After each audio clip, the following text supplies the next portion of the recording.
It's like, what's up, guys? That's one way to start the show. Typically, it's a little bit more calm than that, Drew. But hey, everyone, welcome for joining us on the Good Flight podcast. Welcome for joining us.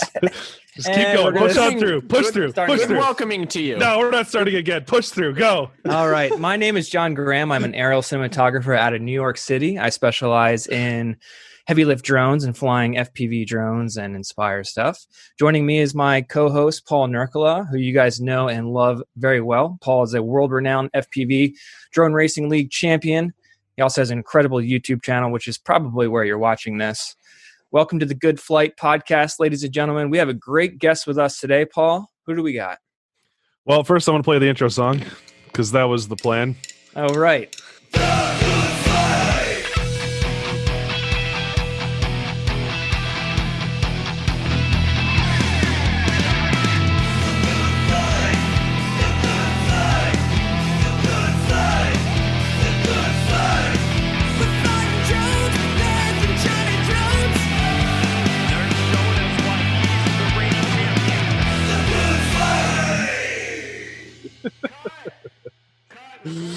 All right. So after graduating with a bachelors of science in engineering physics, our guest built a successful career as an engineering designer at General Motors and was well onto his way of achieving well in the traditional engineering market. However, as he found his way into further into FPV, his interest and future changed in a way that I doubt he ever expected. Consistent growth as an FPV creator, as well as opportunities built from having, for example, won a Skitzo freestyle competition, led him to joining the Rotor Riot team, of which he eventually became president. His passion for consistency, quality, and doing it right has built his 90,000 subscribers on YouTube and continues to see Rotor Riot grow year after year. And I'm excited to see what he has to say about the Good Flight podcast. Welcome, Drew Camden, a.k.a. LaDrip. Thanks for having me, guys. That was a really, really nice introduction. Wow, Paul, you're not usually that nice. Once the cameras are rolling, I mean, a whole you did have to squeeze in that 90,000 relative to your 100,000. Congrats again on that. Thanks. Super proud of you. That's I wasn't amazing. trying to squeeze it in. I was like, 90,000 is an achievement. No, it is. I'm gunning that 100. 2021 is going to be my year, baby. Let's go. Let's go. It's not going to take long. I mean, what pisses me off is like when I scroll through your YouTube, I see like 15,000 views, 20,000 views, 25,000 views. Meanwhile, I just like shotgun so much stuff out there that's all not high enough quality that I, for some reason, get stuck with like 8 to 10. So, but I don't know what the right way to do it is. You know, is it quantity? Is it higher view counts on fewer videos? I don't know. YouTube changes my, for a while it was definitely about like cranking out consistent and building that like consistent regular audience. I think it might be shifting more towards fewer uploads. Like that's why like this year I've uploaded less, or part of the reason why I've uploaded less this year than like ever. I've slowed down big time, but I think I've gotten kind of more views on the fewer uploads, which maybe is good, maybe it's bad. We're all just making it up, Yeah. So like back in August, I think we had maybe around August, we had a conversation like this. We were pretty much neck and neck on the subscriber count. I got a little bit lucky because I had a collaboration with Potato Jet that I saw like 10,000 subscribers come in from that. So I jumped ahead in the quantity, but I think our growth rate is probably very similar despite our very dramatically different approaches to it. So like in my mind, what you want. Right. Yeah, that's what I'm saying. But it makes me also at the same time be like, when it's 4:00 in the morning, I'm still editing the video for tomorrow, and Drew just happens to drop a video once in a while. It's just like, God, love it. Yeah, I kind of miss the grind though. Sometimes I miss the grind. It just doesn't really fit with where I'm at with life right now, what I'm doing with the Rotor Riot to like be grinding consistently, and my own happiness, which is something that you definitely need to factor in. I know, what a concept. Yeah, health and happiness. I just forget those things. And at some point, I'd like to get back into like just consistent. So maybe later in 2021, things will be in a different spot where I can kind of focus more on that. Paul's just trying to get in. Paul, you're just trying to get in all your videos before you have a baby. I mean, we better not be seeing like 5 videos a week while you have a little a little one. That's true. The plan is to definitely take it easy.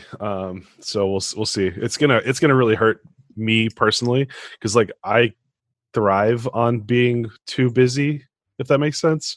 So like when it's all of a sudden it's just like, hey, just sit here and watch after this little, wrapped potato. I think you are definitely underestimating how busy you're going to be. Yes, I am. But at the same time, it's a different kind of busy. Like I like challenging my mind and thinking about things and figuring out stuff. And then this is just like, here. Yeah, I guess it's a little different. Poop. Babies are pretty dumb. Yeah, especially my babies. There's no offense to babies. They're just not smart yet. They'll get there. There's the title for the video. Drew hates babies. Your child will be brilliant, but for its first year, it's probably going to be really dumb. Yeah. I mean, if it takes after me. That's also the secret to the YouTube algorithm. I don't know if you guys noticed, but these kids' YouTube channels have billions of subscribers, literally billions of views, millions of subscribers. They're ridiculous. Mm-hmm. So just get a little kid on this. Have your kid work for you, Nurk. There you go. Boom. Yeah, just do what's the thing that kids get popular for, like unboxing videos, like unboxing videos, like toy unboxings.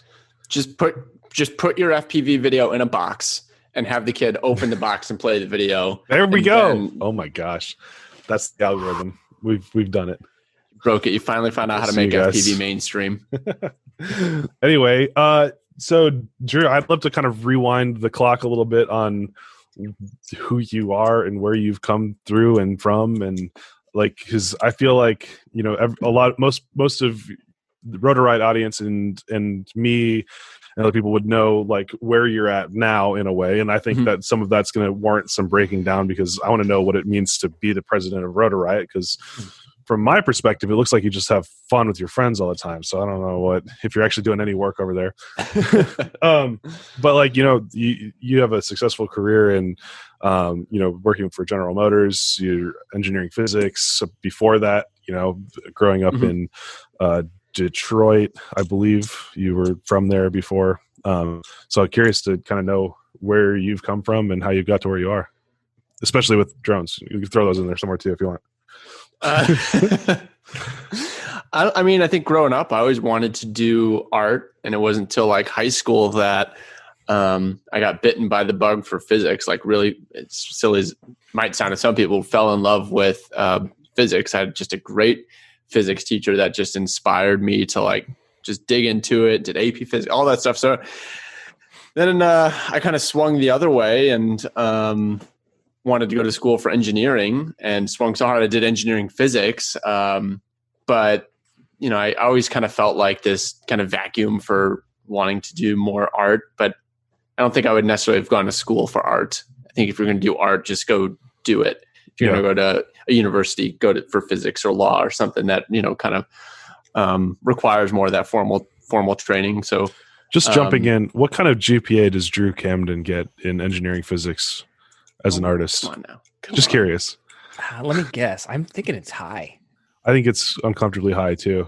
It's like a 3.95 or something like that. Probably not. I did pretty good at things that were more classically like mechanical or electrical engineering and calculus, all that sort of stuff. I did pretty dang well in. How come you never asked me what my GPA is, Nurk? I mean, did you go to college? It doesn't matter, dude. Sorry, yeah. Go back to how smart you are, Joe. No, well, that stuff I did well in, but I also had classes in like literally quantum physics, and like straight. I didn't retain any of it. I like slid. I grinded for a C and was proud of that C. So my overall GPA wasn't that high because the overall degree like incorporated a lot of modern physics, which I learned I didn't want to do that. Yeah, I had the opposite problem because I went to school for software engineering, and like anything that was math or science, I like did terrible at, but it was all of the gen eds that I did well in. So like I kind of feel like I ended up in the wrong spot. Like I guess I did okay in like programming classes, but anything peripheral to that, like I had to do a series of calculus courses and like logic courses and stuff like that, and I just was like, no, not interested. So would you recommend college to someone today getting out of high school? This is something I struggle with because I have a higher education degree it helped me on a path, not necessarily, I don't know how it would have influenced my path that I'm on today. Yeah. But what I still say, go drop the exorbitant amount of cash for a modern, for a university degree nowadays. Like, that's kind of a tough one. I say yes. I think it was the best. And also bear in mind that both my parents are professors, so I kind of have to say yes. But it was let's assume that I had stayed on the path of being in software. It was definitely the best career decision I had ever made. Right? It was, there's a way to establish excellence before having to prove it, if that makes sense. So like, you get to have the conversation with the degree, and then you can build on top of it. And I think there are tons of successful people that don't have college degrees, obviously, but I think the ones that are succeeding from that perspective are the ones that came in with an attitude of, I'm going to freaking get it. I'm going to have everything in place to prove that I deserve to be here. And I think college students or people that have college degrees also should be doing that. But I think that those that have the degree and the desire, if that makes sense, are going to still be a leg up above that and be able to advance more quickly. And, obviously you then have to pay off your college degree, but I think you can build your career faster and more. Right. Yeah. I think it just depends on what you want to do. Right. So, I mean, I think there's a lot of people listening to this show that are into FPV as a hobby, but maybe not a career. So, and there's probably a lot of them thinking, hey, well, the reason I can afford this hobby is because I have this career. Right. In order for me to have this career, I needed to have a degree. So, I mean, it just totally depends. My wife she just decided to go back to get her master's. So she got into NYU and is taking online classes. She's stopped her job, and and she's 31. So I think it just depends on what you want to do with your career, right? In film, I don't think you need a degree. There's a lot of people that's a big thing. Yeah, you don't need a film degree to work on set. No one's asked me, hey, like, where'd you go to school, or did you? They asked me out of curiosity, but not out of necessity, because there was no major in drones or what have you, So, I mean, there is now, but even in film degree, it's like it's not necessary. You need to be a hustler. You need to be in the right place at the right time. Know people, and just get started with your passion to work in film. So yeah, that's what I agree. I mean, I don't think I'm a qualified person to give someone life advice on whether to go to college or not. But if someone was curious, I would say just figure out what that career is. Like, if you want to be a doctor or a lawyer or an engineer, depending on the firm you go with, you're going to need a degree for that. If you want to be an artist, go do art. If you want to, there's a lot of things that you can just go do. And even engineering, for some companies, you don't necessarily need an engineering degree to be an engineer. To work at a company like I worked at, General Motors, you need an engineering degree. So if you want to go work for one of those larger, more corporate companies, you're probably going to need one. But I mean, I think Tesla likes to brag about how a large number of their engineers aren't degreed engineers. They're engineers by practice. Right. I might be exaggerating, but you know what I mean? Yeah, no one buys those cars anyway, so. Paul Nurkkala, the proud new owner of a beautiful Model Y, for all you guys that don't know that. But yeah, so you did college, and did you go straight to GM out of college? Yeah, straight out. I did a summer internship with them, which kind of got my foot in the door. So, they called me junior or senior year? I knew I was going to have a career with them. Okay. So senior year was pretty low stress because I knew that's where I was going to go, and I was an automotive enthusiast. And were you in like the Chicago area, or is that's where they're based, right? Well, no, GM's in Detroit. So being from Detroit, Detroit. That's how it was through a local program in Detroit that I got that internship. Even though I was going to school in New Orleans, I would go back and stay with my parents for the summer in Detroit and do the internship there. And then I moved back home, and I thought it was a really good fit. It was engineering. It was in the automotive industry. I was a big auto enthusiast. But I think what I struggle with is, like, again, there was kind of that creative vacuum. It was more straightforward engineering. And I wanted something more creative, something that intersected art and more of my passions. And also working in one of your passions, like being an automotive enthusiast and then getting a job in the automotive industry, kind of, I don't know, it made it hard for me to stay enthusiastic about like cars. And I kind of fell out of the car scene and only more recently got back into it and started, wrenching on my stuff. But I think I then turned around and did the same thing and made my next hobby my career, but in a different way. Yeah, I was going to say. So I just repeated the cycle because I got out of drones. No, sorry, I got out of cars, got into drones, turned drones into my job down the line, and now I hate drones. No, I'm kidding. I think it's how it goes, right? And what type of industry it is. So rather than being a cog in a behemoth of an industry and a behemoth of a company, I'm on a path in the drone industry where I'm shaping the future of a company and have a lot more control, and it's a more creative area to begin with. I mean, especially with Rotor Riot being, a big part of its thing is being a YouTube channel. Yeah.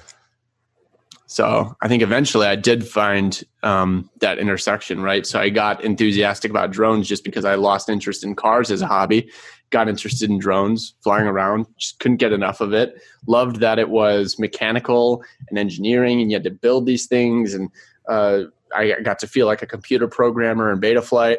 And then I got this video and okay, now I'm a video editor and I'm color grading and music and all this stuff. And so you're doing like everything from mechanical building to computer stuff to filmography and practicing a physical skill.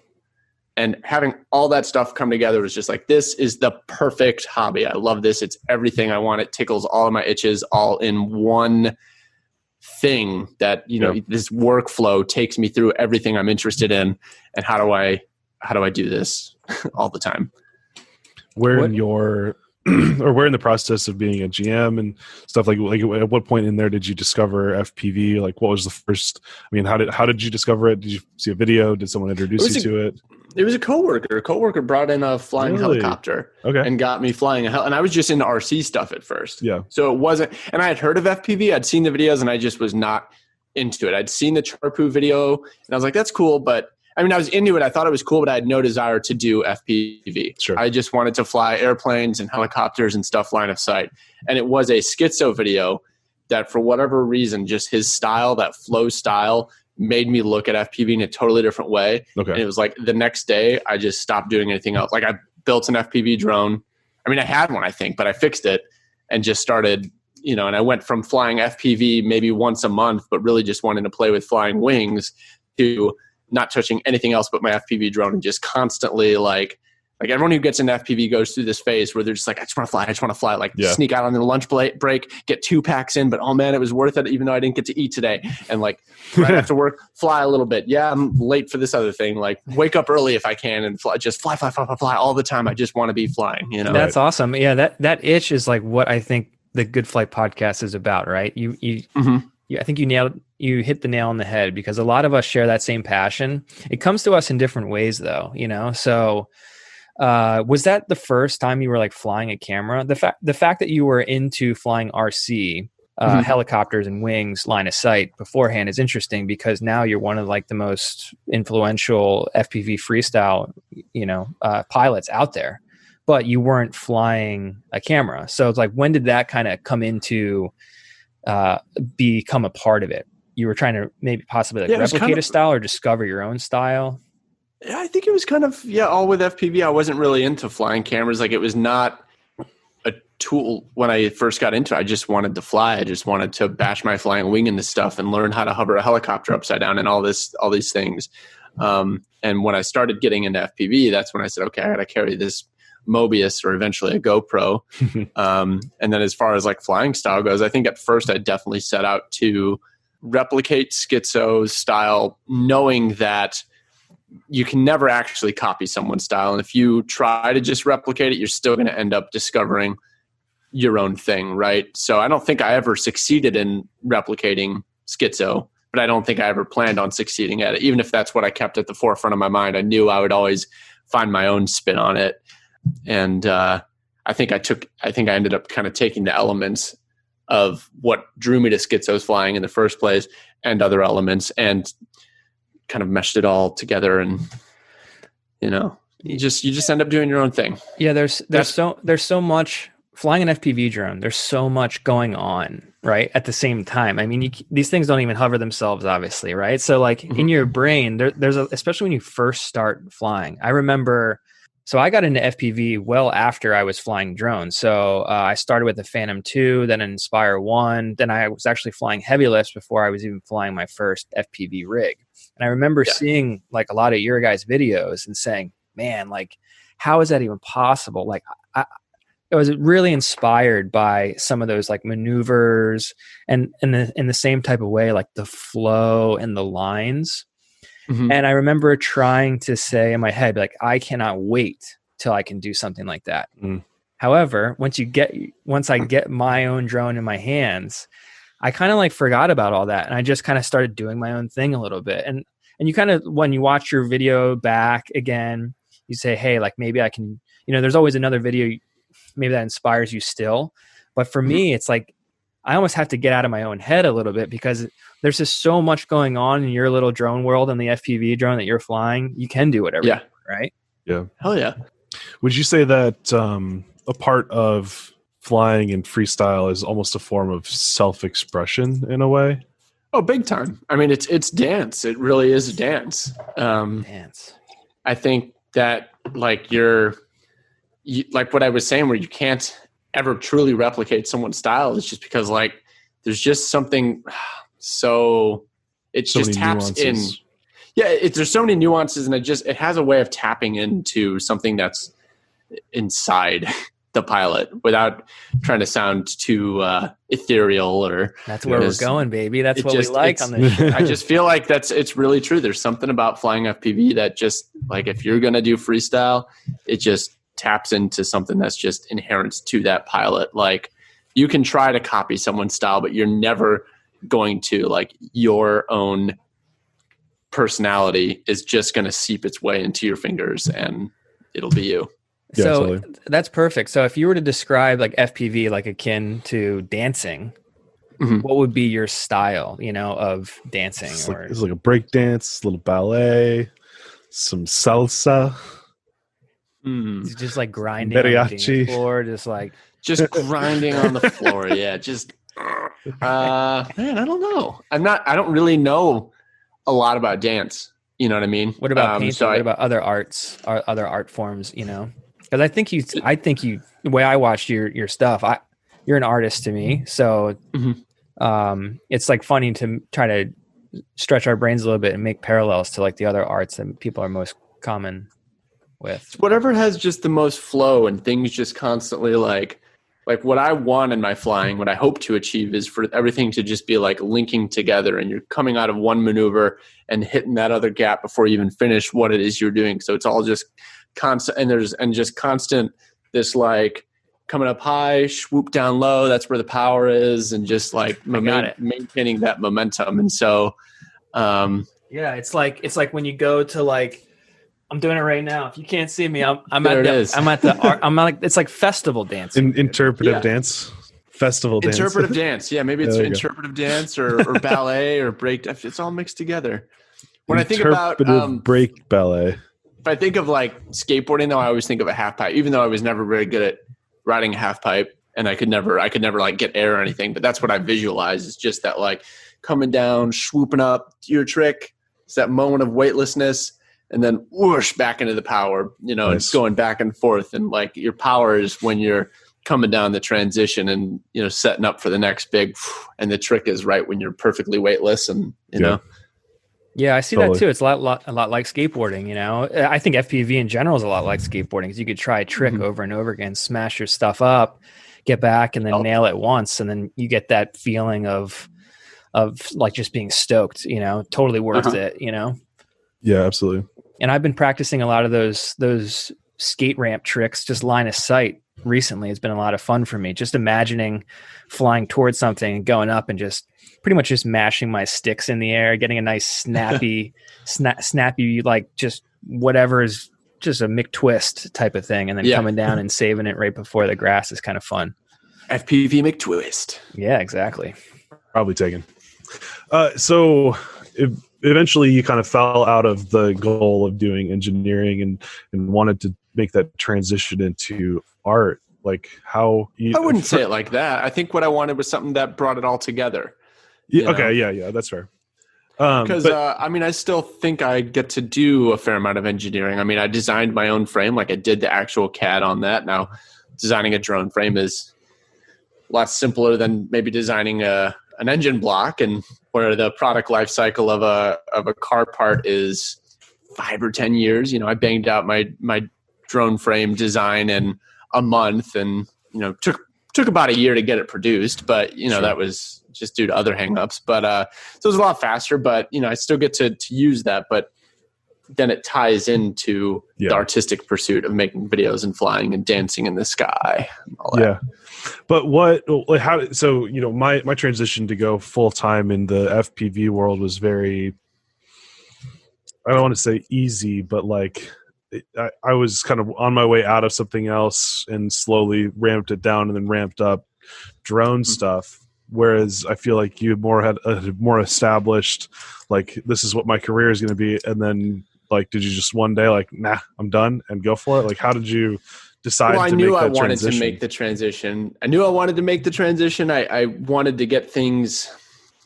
I wanted to know what I was going to do. Meeting Chad Capper at Rotor Riot kind of helped sort that out, because I said I wanted to create a position at Rotor. Like, there wasn't like a job opening at Rotor Riot. Like, Chad basically made a position for me, and we discussed for months, like, what value are you going to bring to the company? Like, what you want to make a full-time earning. Like, what's your full-time job going to be, and how does that yield a return for the company? So I got to come into Rotor Riot at a time where a job position was made for me. And so once that was kind of sorted out, it was kind of like, how do I depart from GM?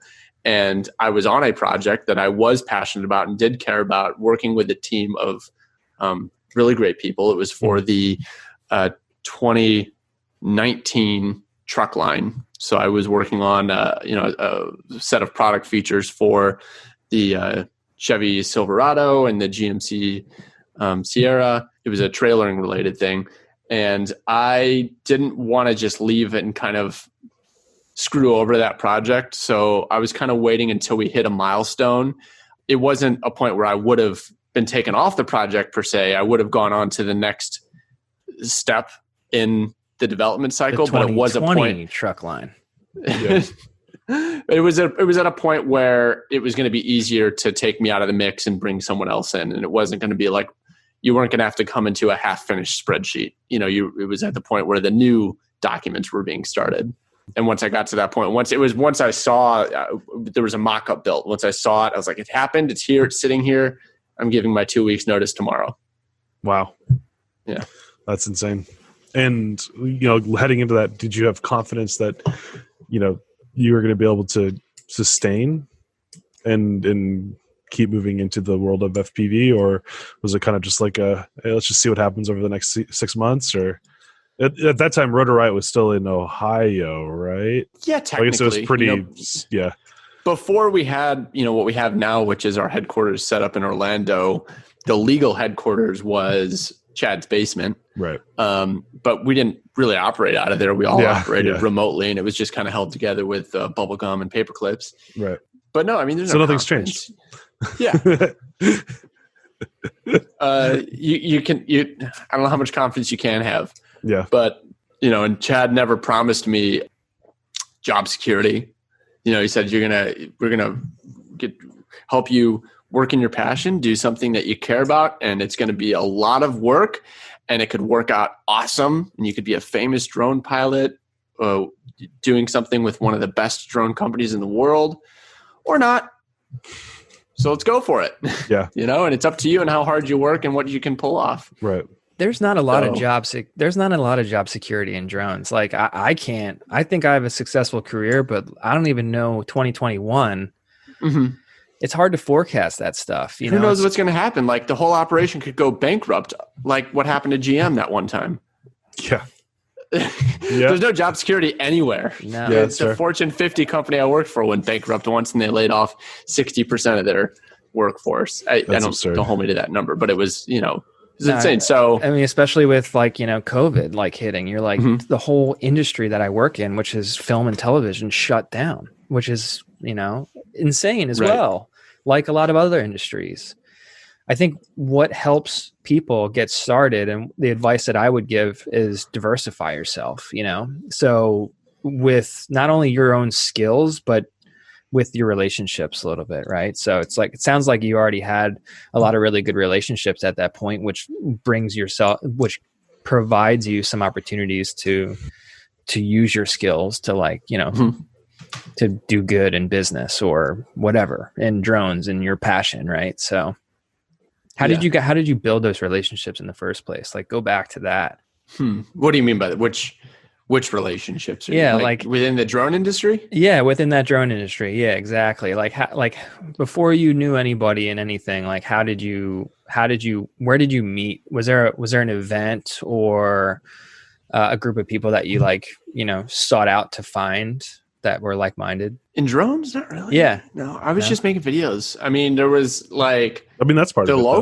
The locals for sure. Like in Detroit, I would meet up with some other pilots, and I don't know. I wasn't really big on the Facebook or trying to meet people virtually. I mean, he says in a virtual meeting. Other Detroit pilots, and yeah, right. Hung out with other local pilots, and at the time there was a Facebook group called the Mini Quad Club, and I would post in there a little bit. And I mean, I eventually got sponsored by them as a frame company and got to be friends with the owner then. But yeah, I was just kind of making videos, and it was coming into Rotor Riot that I think introduced me to the broader network of FPVs. So most of my relationships have come out of working with Rotor Riot and how Rotor Riot intersects with other companies and entities within the FPV industry.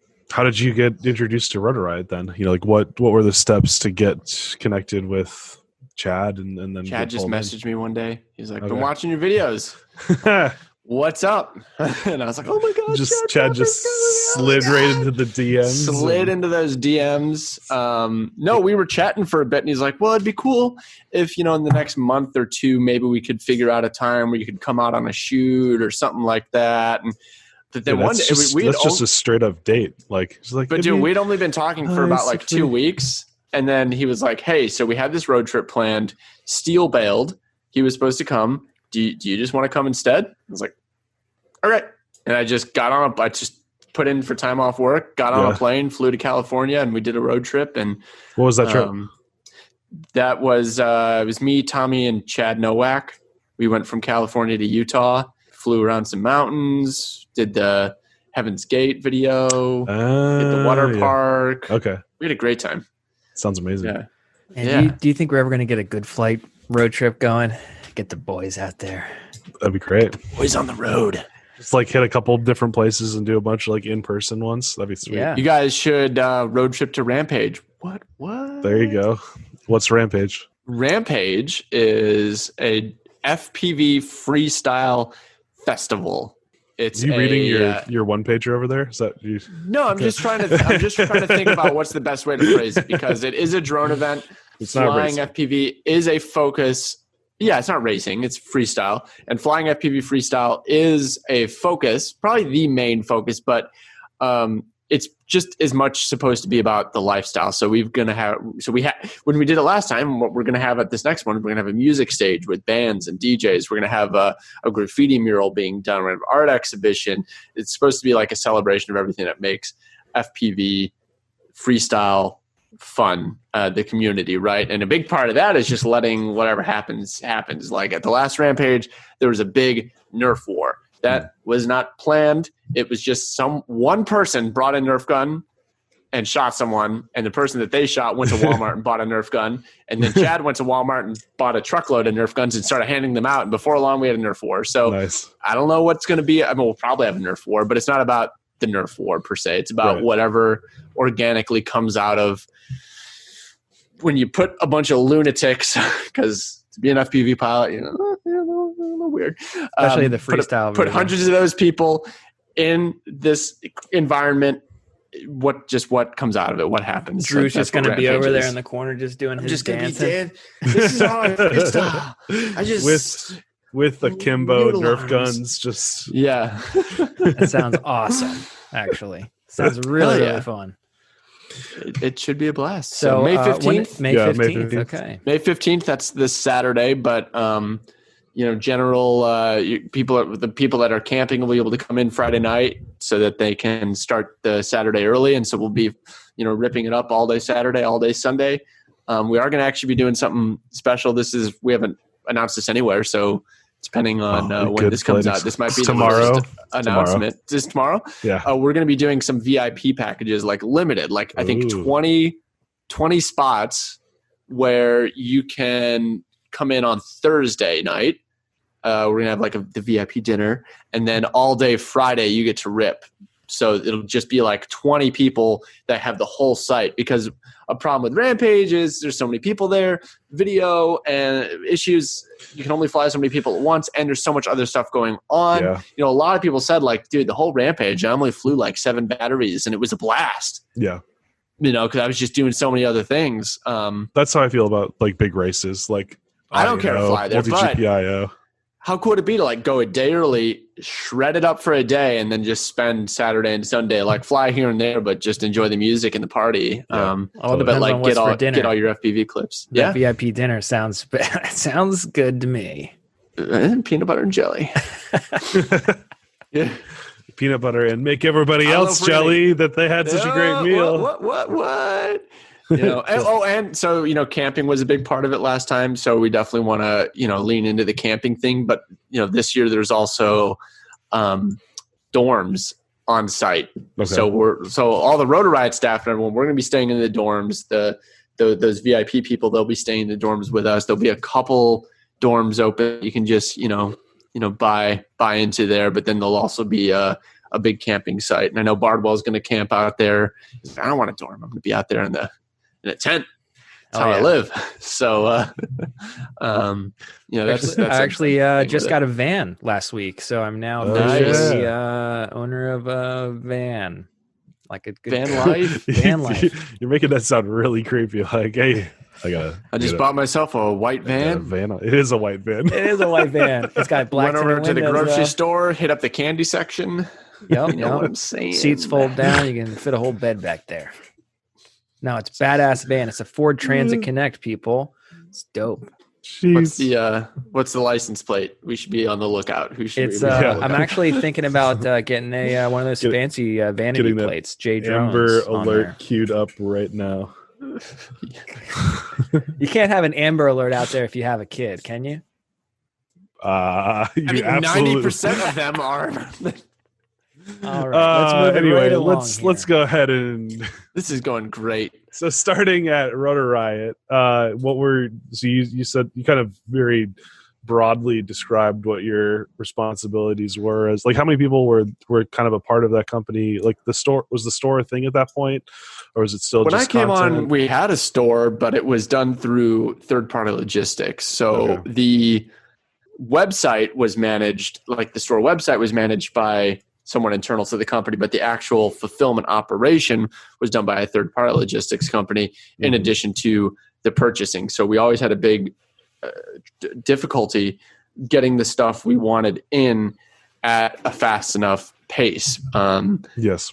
FPV moves so fast, Yeah. way faster than a lot of other industries, that it was just not going to be possible to find a third party that could accommodate how quickly, like, oh, there's this new product coming out and we need it next week from China. Like, go. So like, get the purchase order in, for thousands and thousands of dollars and go right now, right? You need to be able to be more nimble and quick. And, at the end of the day, FPV is such, you just run on such razor margins that Yeah. you gotta be flexible and nimble and passionate to make it work. You can't just squeeze into some sort of cookie cutter operation. Yeah. And ultimately, we were outsourcing a core competency. The store was one of the core competencies of the business, and we're outsourcing it, right? So that was never going to work long term. So that's why eventually flash forward to 2019 and all the transitions we went through that year, we brought that to Orlando, and we do it ourselves. Now we have our own fulfillment operation, so but that kind of jumped ahead from what you're asking, but when I came on, yeah, but I mean, how many people? It was pretty small. You're being focused on how do you, in a market that's really nimble, it's how do we make ourselves nimble, and the only way to do that was to centralize the whole process. And yeah, absolutely. Yeah, but I guess just like what you were originally asking was what was it like when it came. When I came on, it was just, we were scattered. We had things outsourced. I think there was 3 or 4 total employees, including myself. And from there to now, it's been just a long transition of bringing things in-house, getting a real location, formalizing things, making things a little more corporate, but while still having fun. I mean, we literally have a half pipe in the warehouse. So I think we still have it. I have fun. I hope they're having fun. Dude, no, we got a different one. Oh. Bigger now. It's even bigger. Boy. It's like it was double. Already plenty big before. No, that was small. You rode the small peanuts. We got a big one. Nice. I didn't know that. That's cool. Yeah. Cool. It's pretty badass. I guess no workers' comp insurance over there, or do you? No, you sign a waiver. You ride the ramp. If you get hurt, you get dragged outside. That's good. That's good. That's that corporate background. You need that structure, else you get sued and lose your shirt. So sign that waiver. Get over there. Ride that half pipe. Sounds fun. Yeah. I think it's so special though, too. Like 4 people is a small company. You guys are still a small company, and it's an amazing story though. At a chapter of an industry which is in its infancy still.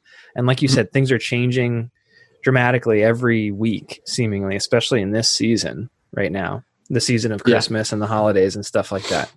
I can't imagine how exhausting it must be to try to keep pace with what's going on and what people want out there. Like, how do you guys do your market research, or who is doing the research? That's funny. We just keep moving.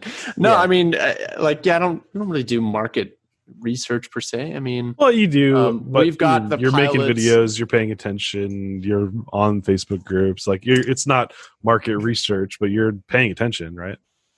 Yeah, no, I'd say that's fair. We're paying attention to the Facebook groups. Like, I guess to answer your question, the community's tight enough that just by being engaged, you get your research. You know what people are talking about. You know what they're interested in. So no, you don't need to have a formal customer clinic where you bring in people and do you like this drone with red propellers or this one with blue? No, that would be a pretty funny video. And, but I think one of the best parts about Rotor Riot is that we, have a team of pilots that, are on the show, but that we also get their insight on what they're excited about. And it's kind of like, if our pilots are into it, that's what we want to support in the store. That's what we want to support the business on. Meaning that there's some areas that we don't dabble in, like toothpicks. Nothing wrong with a toothpick thing. I'm just saying that the toothpick class of drone, there isn't any Rotor Riot pilot right now that's super jazzed about toothpicks that has been pushing us to do toothpick episodes and carry it in the store. So it's just not really happened, as we were like Cinewhoops. We didn't really do too much with Cinewhoops until we started working with you, Nurk. Even before you were officially a pilot, we were having you on, learn more about what you do. We wanted to do a Cinewhoop episode with you, and now Cinewhoops have exploded in popularity with our store. And that really has a lot to do with bringing you on and you inspired. Now I am psyched about Cinewhoops, but I was inspired to care about that because of my interactions with you. Right. Yeah. So, maybe the right pilot will get us on the toothpick hype. It's just not really been a good fit for us. Ultralight 4-inch. That's what's in right now. I guess so. I guess, so we're not super in, we're pretty in tune, but at the end of the day, we're mostly focused on, well, it's really 2 things now. Prior, we say we would be predominantly focused on 5-inch freestyle drones, a little bit of other stuff. And now I would say we're primarily focused on 5-inch drones and 3-inch Cinewhoops with a little bit of other stuff. But Cinewhoops are a big focus of our business now. From my perspective, it looks like you just focused on what would help people join drones, in a way. We're City Whoops and 5-inch are very popular in like the cinematic FPV world, which is starting to explode pretty well. And then that's also I would say 5-inch and City Whoops are really good places to start with like a first drone. I would push people towards 5-inch personally, then also sim rig simulator, all that sort of stuff, finding ways to say, start here, move to here, and then go out and do the more like weird builds from there. Yeah. So, I mean, I guess to take a step back, so what's the point of Rotor Riot? Yeah. Step one, expose people to FPV. So with the YouTube channel, we want to make videos that grab a broad audience and get them interested in FPV. And that's not going to be every episode. So, there's a lot of episodes that just appeal to the existing audience that you're only going to get or care about if you already fly FPV. But at least once a month, I want to. So we put out a video every Monday. So that's 4 episodes a month. I want one of those videos every month to be something that anyone can see and say, "That's awesome." Yeah, I've never heard of these drones before. So step one, get people into FPV, expose them to it. Step two, make it easy for them to get into it. So still having to do with the YouTube channel, we try to integrate educational bits. So not just things that say, wow, that's cool, I want to learn more, but there's also this build video that'll walk me through how to build it, how to tune it, how to fly. We do our trick tutorials. So there's the inspirational videos. Like as far as getting people in, that's really the show's domain, like inspire. Then make it easier for them to start. It's half the show with some of the educational content and half the store with what we carry. We want to have packages that are kind of one-stop shops. We'll build the drone for you. You can just get in the air. We'll send you the DIY kit so you're not piecing everything together. Here's the kit that works together well. With instructions and a build video. Yeah, tied into the show. And then, continuing to support what people need with replacement parts and things like that. I think one area that we have decided to not pursue too hard is broad selection. Yeah. Prior in 2019, when we were partially owned and partnered with Race Day Quads, we got to experience, a business that was focused on broad selection, and it did work for us in a lot of ways, and it didn't work for us in a lot of ways as well. So rather than just saying we've got every flight controller on the market, we said we got 3, maybe 4 flight controllers, and this is what you should use. And we understand every pinout. We've got the manual. We build all our drones with it. We trust it's going to be high quality. I know you saw this video that says you want this other one. But what about Yeah. Unless one of our we are bringing Phaetech gear to the store because Vanover is so about Phaetech now. He's been testing it for months. Yeah. So coming soon to the Rotor Riot store am I saying it right? It's Phaetech or Phaetech? The new Phaetech. The new line, is it Phaetech? Vanover says Phaetech. I believe it is Phaetech. I think it's Fettech. Yeah, that one.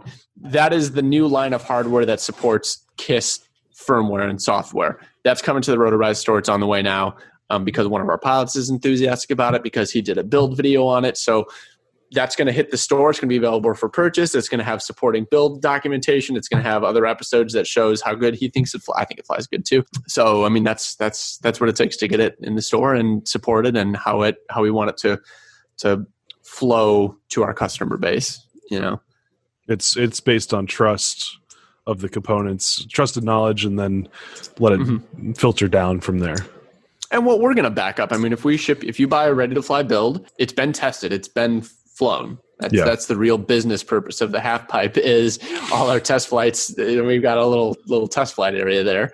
So every drone that we build gets hand tested. And if it somehow still fails, send it back. We'll fix it. We'll give you that new flight controller. Like it's backed up. So if you're having a problem with a drone that you built or that we built for you or a kit that you bought from us and built, just point is email support@rotorriot.com. Hell, even if you got a drone off, just go on Instagram website, Drew Camden, flame him until he responds.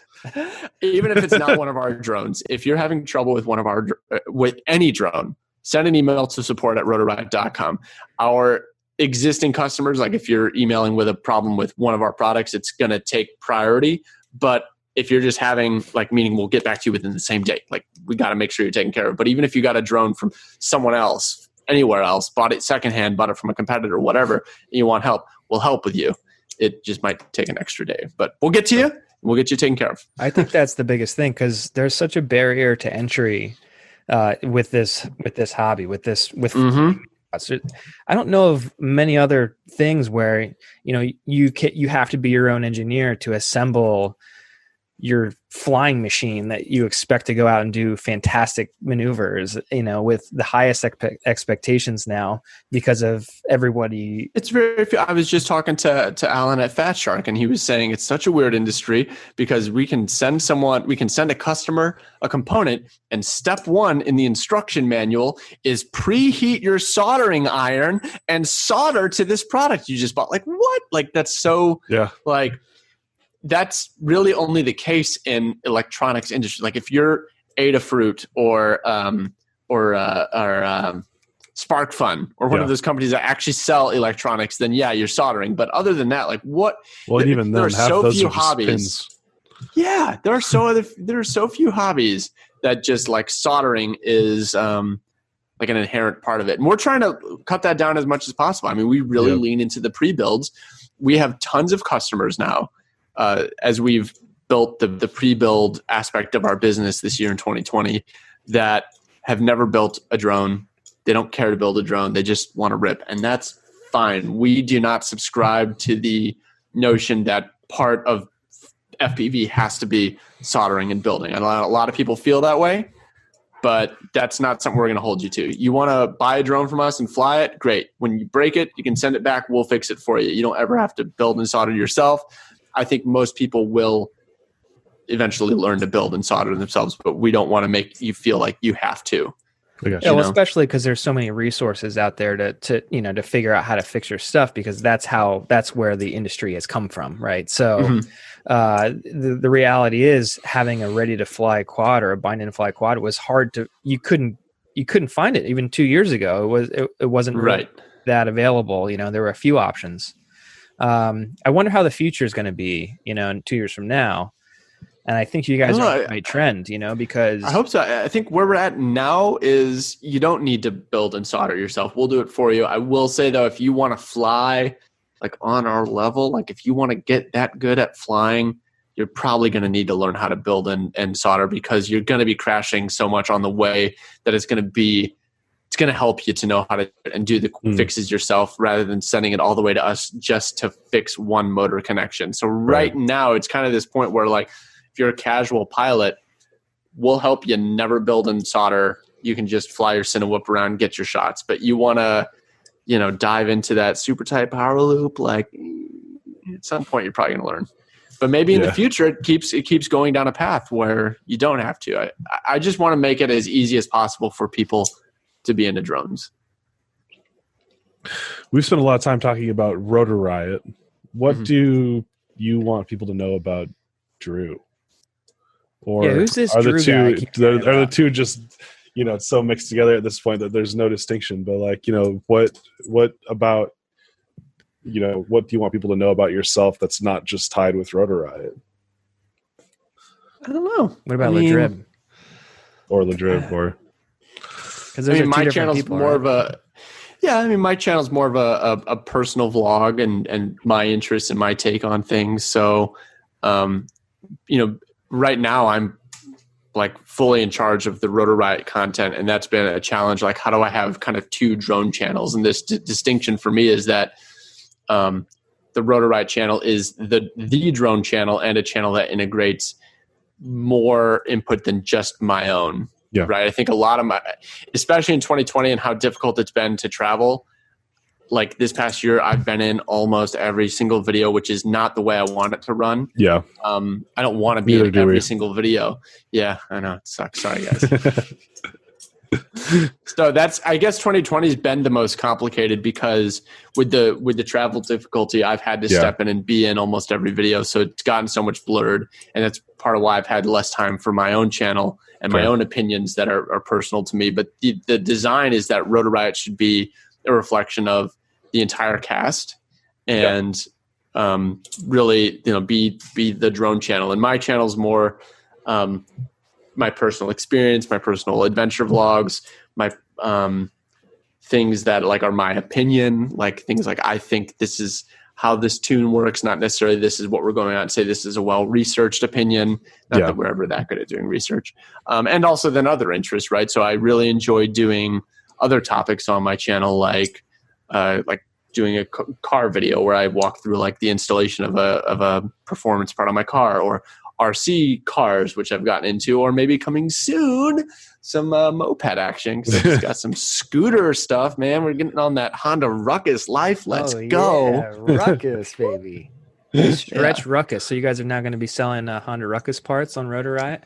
No, I think that's exactly it. Is what I'm saying. Like there is that distinction, right? There's that Rotor Riot's always going to be about drones. Ladrib can be about whatever I want to do. And a big part of that's always going to be drones, because I love flying drones. And I've been, on my own channel, less enthusiastic about, certain aspects of like drone related content, just, on my own channel. But anytime I'm actually flying or putting together a flight video, I'm like, oh yeah, this is the best damn hobby ever. And I'm pretty good at it. And I love doing it. Yeah.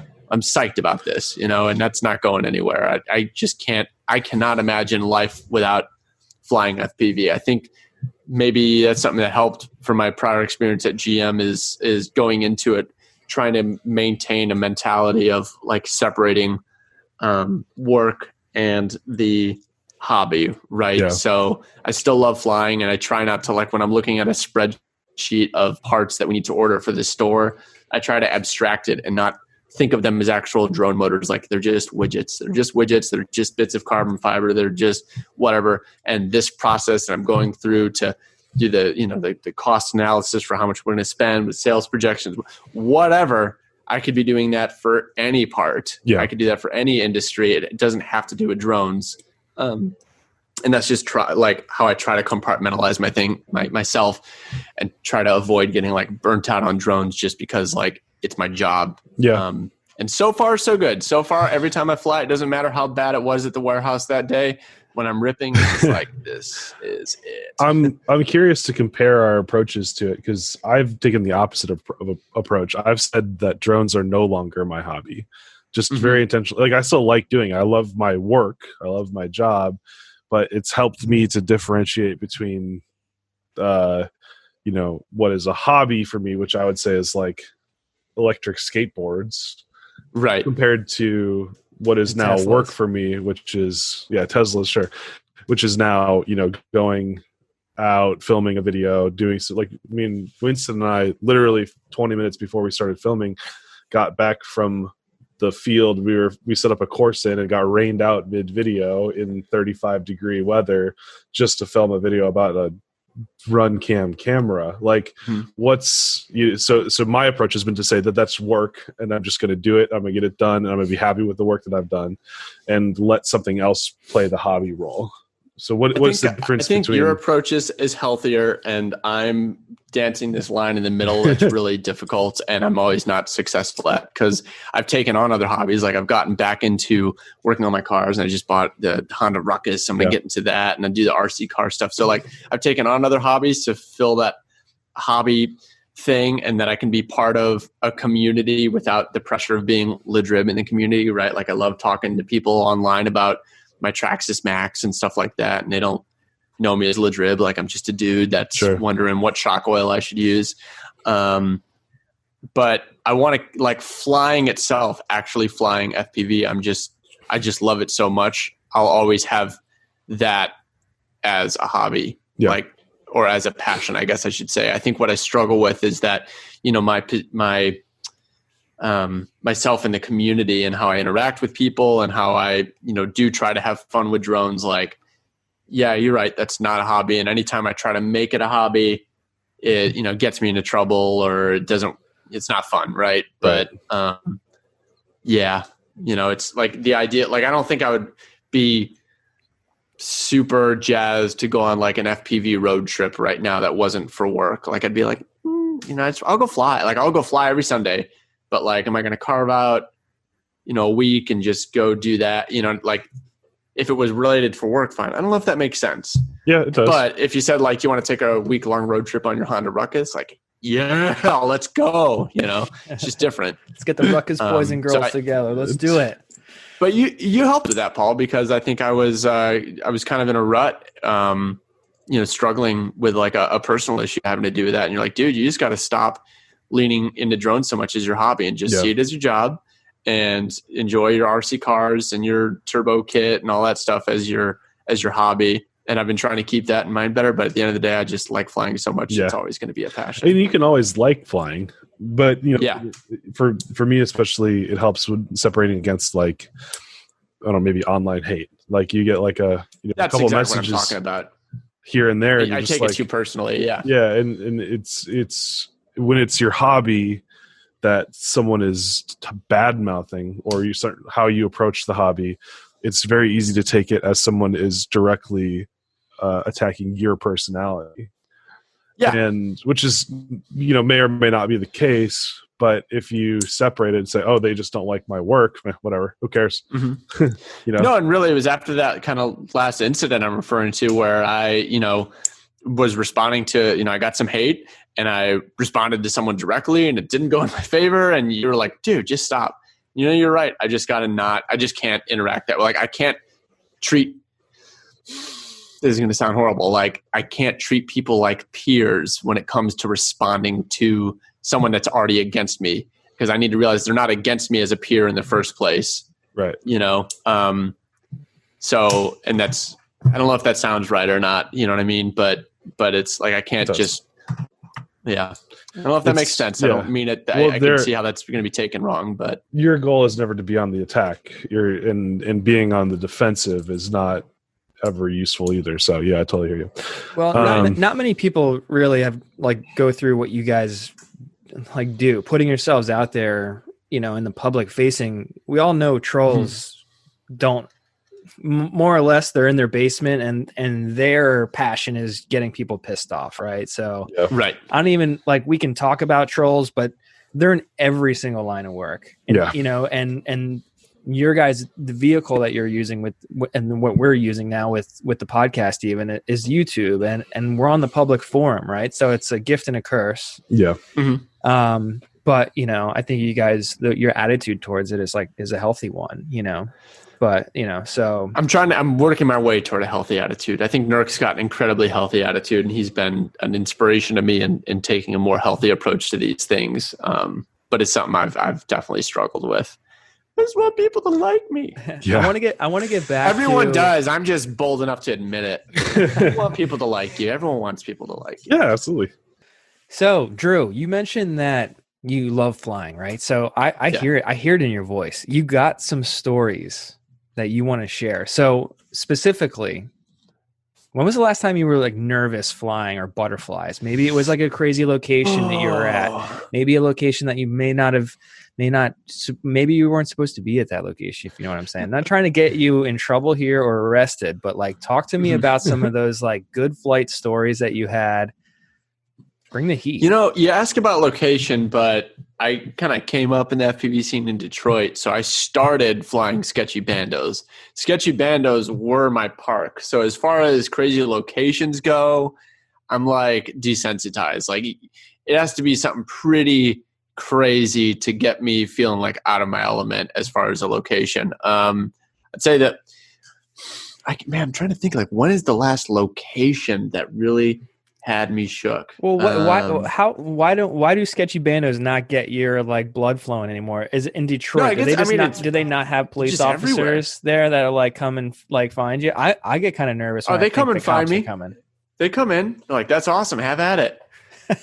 They don't care. It's a blast. I mean, you can do. It's just it was just bandos all day, every day. Sketchy bandos. Watch out for the holes in the roof. So I don't want to say it doesn't get my blood flowing like it's boring, but it just, as far as like being nervous, I'm not really nervous being anywhere, as far as like, and it's trespassing things, getting kicked out, like even before drones, like every hobby I've ever had, I've been trespassing. When I was 13, I was skateboarding places I wasn't supposed to be and getting kicked out by the cops. When I was, when I was 19, I was going to car meets and getting kicked out of the cops because our engines were too loud. We weren't there in the parking lot with permission, whatever. Now I'm in places I'm not supposed to be flying my drones. And in all of this time, I've only ever been trespassed once. And of all places, it was at a church down the street here in Orlando. So there's now a church here that I can never fly at again because I'm on file. I've trespassed at that church. With the Joel Osteen church or that? Really good spot. Sorry. You'd think they would No. turn the other cheek, you know? You would think. But the last thing that immediately comes to my mind is like, what did really get me like on edge being like, oh my God. It was last time I was with Nurk actually, and he brought the monster quad. I don't know if that's what you call it. I call it the monster quad. Nurk's 10 inch or 12 inch? 8 inch? 7-inch 12S. It was only 7-inch? Yeah. Oh my God. So it was a 7-inch drone with 12S. So that's 50 volts. And this thing screamed, and it's heavy and it's loud and visceral and it flies as good as it's expensive as hell, and it flies like a dream. And that's what got me so amped about it, was that like, dude, this actually has the band. Like, I'm starting to feel too comfortable. Like, I think I could do this crazy stuff.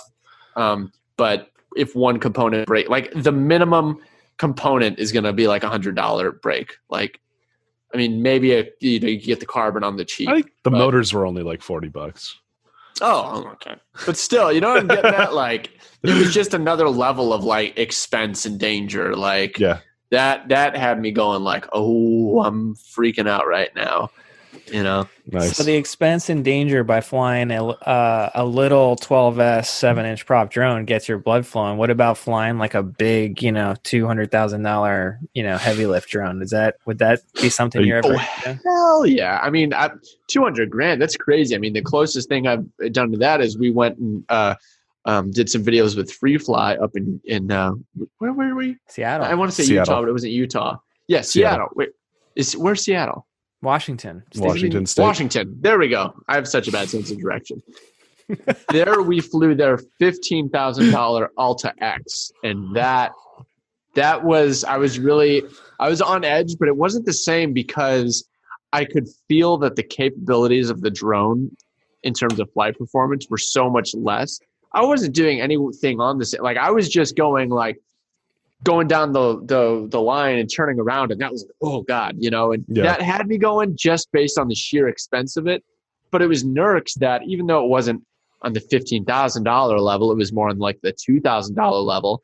It had that capability that I was like, oh, I could get into trouble with this because I could see myself forgetting that I'm flying a crazy rig, because this feels like my Skyliner. And I feel like I could power loop, and I could power loop. I could absolutely power loop that awning. Yeah. But if I mess it up, I like that idea of I could get in trouble with this. That's how I feel like when I fly X class. It's like I have to remember, oh yeah, this thing could literally lop someone's head off. I got to be a lot more cautious with how I fly it. And totally. That's funny. I did a safety meeting on set last week, and I got some feedback from my crew after we did it. I was like, how did that safety meeting go? You're in front of like, I don't know, let's just say like 60 or 70 people. In every job, we have a safety meeting where like the drone person speaks, and you give the usual legal requirement for Part 107 operations, everybody. Even if you're just flying a squirt. Yeah. It would be really cool. I don't know if we want to put this in the episode per se, but John, I would love to come out and do, like, if you'd be down with it, to like do a Rotor Riot episode about one of your operations and kind of detail like show like what are the steps that you need to think about, like doing the safety briefing and like setting up the safety area and like flying it and what's the expense and walking through the drone. So like we should sort that especially if we can meet and hang out with Rami Malek. That'd be cool. Yeah, absolutely. We can bring all the celebrities out. Why not? So John, John Oliver could come hang out for a bit. Yeah, I'll just make a few calls and we'll be good. But so in the safety meeting, we have a recent addition to our drone, which is actually a horn. This thing has a horn on the drone, and it's amazing. So it's an e-bike horn that we bought online, and we powered it through the actual drone itself. Actually, no, the horn has an internal little LiPo battery. It's rechargeable over USB, but we trigger it over PWM. Okay. So we can use it through the Lightbridge 2 controller that is on that flight controller. And it's amazing. So in the safety meeting, we say, before we take off, we'll honk the horn twice, just like a process trailer. Yeah. Process trailer is like what you see on set when they do like car work, so they have all the cameras attached to it. And before those Teamsters move that car, they honk the car. So I figured, like, why not do the same exact thing with like the drone? And it's fantastic. It works really, really good. And during the safety meeting, you just give a little bit of beep, and it gets. I'm going to need attention. a video of that. That's phenomenal. Yeah, it's really good. And then I also noted in that meeting, I said there's also a proximity sensor on the drone too. So while it's on the ground, if you get too close to it, it might go off. But in reality, it came with 2 key fobs that have a little horn on it. So during the day, you can set up cones, and we have like a 25-foot like radius around this landing pad of this big drone. And people are so dumb; they just keep like walking right through the coned off areas. So just honking at people all morning, dude. Their reactions were so good. We have to set up a camera just filming people getting startled by honking. Do you have that? Do you have that footage like that? Yeah. No, awesome. But I think it's during the set, like, get that footage. Yeah, I think it would make get that footage in advance. Like if we do like a Rotor Riot episode, like we were talking about, like I'd love for you to like mention, and this is what happens, and then it cuts away to just a montage. Yeah, I mean, yes, exactly. I mean, we want to do like an end of year compilation, just like it would show off on all the different jobs that we've like kind of been on, and then every single job, I can guarantee you that horn is going to honk at somebody like walking too close to that drone. That's awesome. So, it's just like, it's a little thing, a little horn, which honestly, it makes a lot of sense now. I could see it being on every single one of our builds. I wanted on my 5-inch just to honk at people. Yeah. Like on the flight line for a race, just bam. Power to weight. Hurry up. Power to weight. That thing weighs a little bit, but on the big picture, not so much. So, Paul, unless Drew has any other fantastic stories about maybe some crash stories or stuff like that you want to get into, do you have anything else for us, Drew? Nothing really. Some good mind, flight stories. He does. He just can't. The really juicy stuff he can't share, and that's good. Keep it close to your chest. I've really got nothing juicy. Honestly, the stuff I have to share, the stuff that I like come to mind are not the exciting things. Like one of the memories that I hold most fond is flying this beach in Croatia with Vanover. It was at the end of this long day road trip. Things weren't going 100% as planned, and we finally got to the hotel we were going to stay at after. The sun was going down. We walked out to the beach and there was no one there. We're like, dude, we got to fly this. And we had maybe 20 minutes of light left and we just tore it up. And there wasn't even obstacles. Like it wasn't even a great spot. It was just some beach chairs and a shoreline. And we just like cruised the beach and just something about that was just so just like, this is why FPV. Like this is so perfect. Like it's going to be hard to top that memory. And it was so just, there was nothing about it that was worth writing home about, but just the experience of like being with a good friend in an exotic location at the right time with it wasn't about the pressure. It was about that emotion, we're just dancing on the beach, just dancing on the beach. Hell yeah. You and Dana were just getting it, just grinding out there. So I think we have some listener questions queued up from the Good Flight Podcast Instagram. I posted it a little bit late, so we don't have a ton, but just enough. And the first listener question is from Winston, our producer. How many drones have you lost? Unrecoverables. I think only one. This was long before I was Ladrib. No, I think I did have a YouTube channel called Ladrib. But yeah, I was in Puerto Rico. This was not like a drone trip. Like I was just on vacation from work at GM. I was just like getting into FPV, and I brought the drones with me. I was flying, and I crashed in the ocean. It's gone. It's never getting it back. It was the ocean is a son of a gun. I feel like there has to be at least one other that I just can't think of. But you've blocked it out of your memory. I must have blocked it out of my memory. I don't know. A good way to do it. I recommend just blocking it out. Buying another one. Block it out. Buy another one. Yeah. All right. So not too exciting there. Only one drone loss. Man, it's making me feel... One drone loss, but it was earlier. I mean, that was back before I was making my own frame and my own motors. Everything was bought at full retail. Yeah. And it was before I was at a point where I was like committed to this being my hobby, that I'm going to just, spend as much money and it doesn't matter in the same way. So it was a bummer. It was a bummer. Yeah. Always is. Now losing a drone isn't going to hit you as much because it's like, either these are my own components or it's like, this is what I do. Like, this is my job. It's beyond my hobby now. It's my job. Yeah. And like, dude, sometimes you lose a drone, you chalk it up as a business expense. It's just, it's gone. Yeah. We're talking about are $300-400, maybe $500 or $600 FPV freestyle drones, with a GoPro. Like that's way different than if I put down a $200,000 heavy lifter somewhere in the ocean and it's gone. That's a very different story. So that's happened too. I know. for me, it's losing the footage, losing the shot hurts more than the drone. That's a big time too. So as long as I can get the GoPro back, I don't care if the drone. Well, that's destroyed. A big element of it is planning for that. I don't want to say planning for it, but even that time in Brazil when I was flying over the ocean, I knew it was a chance it would go down. So after every single flight, I was dumping the SD card onto my phone. Yep. Dump it. So I didn't lose anything but that last flight. And that it doesn't get better than that if you're going to lose a drone. Yeah. Pool noodle on the bottom, float it. Yeah. Drone gets destroyed by salt, but you get the drone back. Cool. So Tony the Droney, I guess in 30 seconds, how did you first get into FPV? We've already kind of covered that, but give me the 15-second recap. Coworker, YouTube videos, Skitzos, tree dancing. Let's rip. Bought a Rotor Riot pre-built, good to go. Yeah, let's go. How did I get into it, or how did someone get into it? How did you get into it? I'm just okay. That's how I got into it. How should you get into it? www.rotorriot.com. Say that for 30 seconds straight. Nice. So the next question, I see two versions of it. One of them is nicer, so I'm going to ask this one.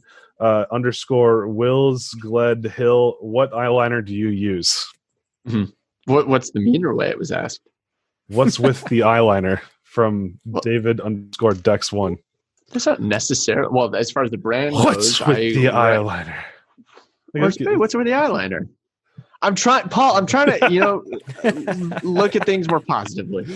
I like it. Yeah, it's not. I use Lancome or Chanel, but it's been a while since I've had Chanel. I've tried other brands. Like everyone likes to joke Maybelline because it's the brand that they know because they do the most TV advertising. Maybelline sucks. I would not recommend Maybelline. I just haven't had a good experience with it. Lancome, real good. Luke Ask Productions, what's flow? I guess in 20 seconds rather than trying to, because we could spend a whole episode on that.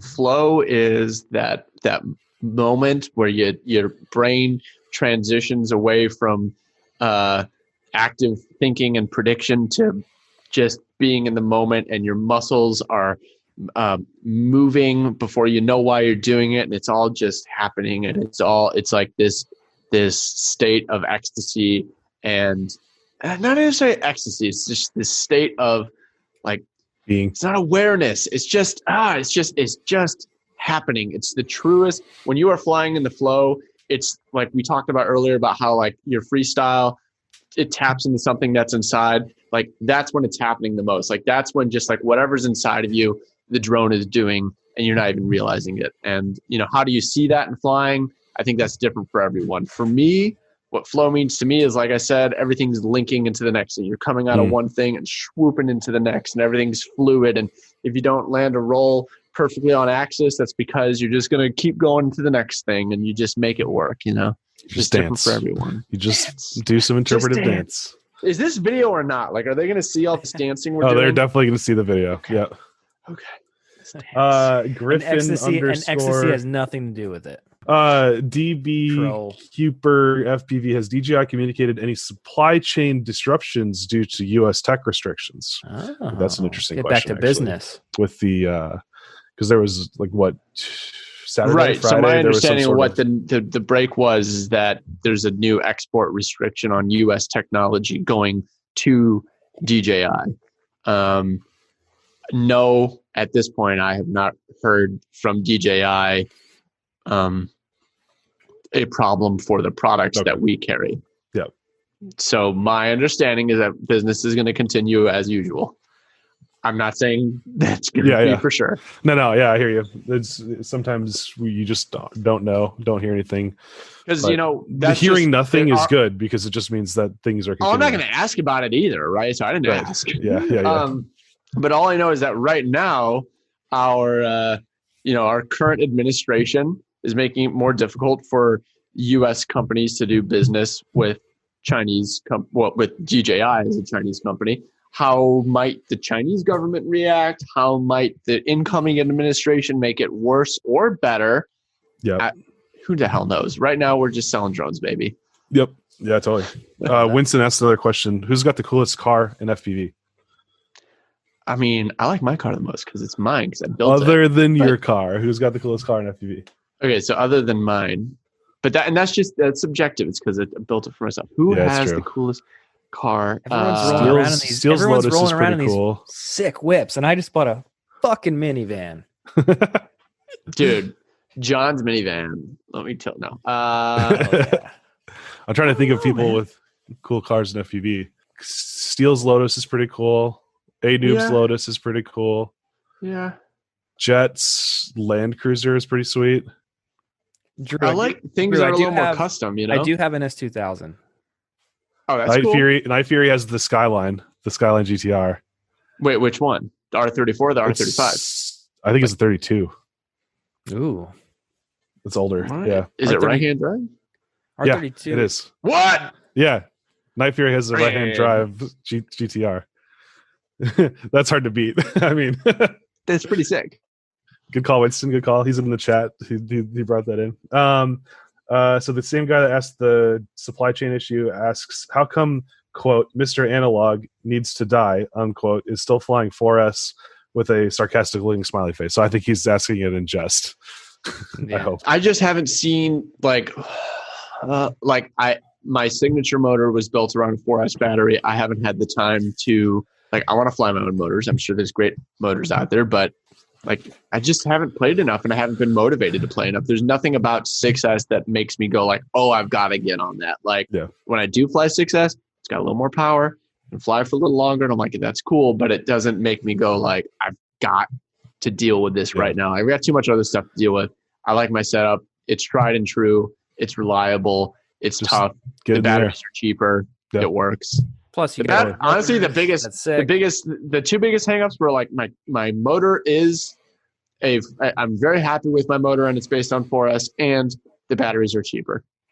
Batteries are definitely cheaper. I pay for batteries and I explode batteries. So no, I'm not going to just get a bunch of free 6-cell batteries. G, aka the drone diddler, asks, what's your dream drone setup? If you got to have any features you ever imagined on an FPV drone? I think I got it. Honestly, we're just down to nitpick. I love my Skyliner frame so much. I designed it myself. I love it. I'm not when I say oh, I love my car or I love my Skyliner, it's not because I made it that way because it's what I wanted. So it's perfect for me. Literally my only complaint about the Skyliner is a little out of my control. It's that I don't like how the DJI Air Unit MMCX connectors are. Yep. And so I did kind of the way I do the MMCX connectors. I mount the Air Unit with the textured side up, and I have the MMCX connectors point down and curl up into the antenna holder. And that's the best thing that I could figure out how to do it when the Air Unit came out. I just don't like those MMCX connectors. I don't like that they're 90, but I wouldn't like them more if they're straight because then they're too rigid. So short answer is, I want the Air Unit to have a different style of antenna connector. Yeah. That's what would make me happier. And that's pretty much the only thing I can think of now. Nice. Less latency. I mean, I'm not saying DJI is perfect. There is a variable latency. Let's get rid of that. But geez, that's saying it's so low. Freaking already. Amazing. It's already so good. I feel bad complaining. Right. But I think for me, the only thing that I would want to change is to have some really powerful fail-safe options for city lifter style stuff like that when I'm on set. And then a position hold. There's so many times when you're filming something professionally where they're okay, now sit at the top of this tree line in this really sketchy spot and hover. And you're these things don't hover. I mean, they hover, but it's terrible. If I could just click it into a good position hold without having to use iNav, because iNav doesn't fly like Betaflight, I'm sorry, and just be able to click out and just start a movement for something like that. Those are the two things that I think would be. Yeah, that's really a better question for you, because my drones are all I don't ever add anything or any features to them that aren't what I need just to do 5-inch freestyle. You use them a lot more for cinematic purposes, and that's where you have more demands for GPS and automation. The drone diddler is probably coming more from that side of things. He works with John a lot. He's Gotcha. He's the drone diddler. And he's never happy with anything he buys either. So it's fine. Yeah. I don't do a lot of like professional drone video work. I mean, I can do it. Like I'm a good pilot. Like if someone wants to hire me, I'll do it. But you probably should supply the drone. Like I don't have a drone built that you want me to fly. Like every Rotor Riot shoot I've been on, I show up and Drew's like working on a quad already. We haven't even flown yet. It's like you had all the time at home. Like, except he doesn't because he's the president. Mr. Prez. Drone Spatials asks, are HDO2 still good value for beginners? Yes. Yeah, because you can upgrade them to shark bite. Like what I struggle with was the analog. I'm like, why would you spend that much money on analog? Like it just doesn't make sense. Like DJI is so good. If you're gonna race, pretty freaking good, man. If you're gonna race, you're not a beginner. I say get analog. That's not necessarily true. Like you're a beginner. Like the point from when you decide I'm going to start flying to the point where you can actually compete as a racer. Like there's a lot of time there. Disagree. I think anyone at any skill level is allowed to go to a race. Absolutely. I'm not saying you're not allowed to go, but I'm just saying, like, are you going to be a viable competitor? Are you going to be flying at a level where the little bit of latency in DJI is going to be holding you back? It's going to take a while to get there. I think you're going to need to be flying for about a year and a half. Well, the problem is DJI and analog don't get along is, I guess, more where I'm coming from on that perspective. Oh, that's a good point. I didn't think about it like that. Sorry. Yeah. So if you're if you're not intending to race hardcore, go DJI. I agree. It's really a shame that race organizers haven't done a better job at integrating DJI. We're working on it. We've had conversations. I've been part of a lot of conversations on that, and it's coming. Mm-hmm. No, I mean, I think that we're at this like this split with the FPV community where like DJI and the digital system is helping so many people get into it. It didn't play well with existing analog-based ecosystems. So the OGs are saying, like, dude, screw you. Like, make it work. This is helping people fly. Like, make it work. Like, don't be stubborn. Agree. And I think anyone in a position of influence and authority in racing would agree with you 100%. Yep. Does Drew or Alex break more quads? I don't know. I'd say it's pretty even. Yeah. I crash more, but my drones are tougher. That's true. And I think Alex probably breaks a good bit on the racetrack that we don't always know about. Oh, wait. Yeah, no, he breaks more. I was just thinking about freestyle. Oh, yeah. He breaks more because he just like he'll just totally I don't ever total a quad. Yeah. Like my quads, racing is a whole other thing. When he crashes going Mach fuck into a metal racing gate, it's total. Yeah. Nothing. Yep. Maybe the camera goes on to the next build. Does he react when that happens, or is he just like stone? No, cold? It's just like, oh, bummer. That's how I am. Dude, he's on another level, you know. Yeah. How do you see the hobby 5 years from now? VTFPV, VITI. It is really hard to think about actually 5 years from now when I've been doing this less than 5 years in the first place, and when I equate 3 months in the FPV world to a year in the real world. Things move at such a pace. So I don't want to sit in this for 5 years specifically, but in the longer term future, my hope is that FPV is more mainstream, that it's recognized as like a popular activity in sport, that we have less restrictive regulations or let me say regulations that understand what it is that we actually do and address the concerns that need addressing, because there are some, but I think, a lot of the things that we look at coming don't actually accommodate FPV in our specific use case. So I just want FPV to be more popular. Like there's this like moment that's seared in my brain. Ashley and I were just like out at a bar in Detroit, and it was like this rock bar, and they had all the TVs, they had skate videos playing and rock music playing. And I was like, one day I want to be at a rock bar like this, and I want there to be FPV videos playing. I want people to know what that is. I have actually seen that. Really? Yeah. But I don't mean in an Audi commercial. I mean, I want FPV freestyle to be a thing. I was at a bar one day, and they had like some linear programming, like the kind of like Chive TV, like those sorts of things. And like there was a whole like 2 or 3 like 4 or 5 minute videos of just FPV clips. That's Like awesome. the train video was in there. I was like, oh, cool. Oh, Where's my yeah. royalty Okay. check?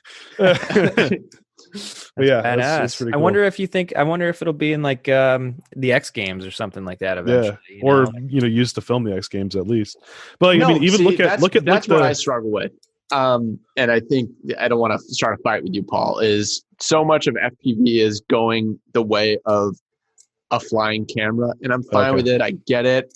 Like I want FPV freestyle to be the thing. I don't want the subject to be I don't the disagree thing with you're you on filming.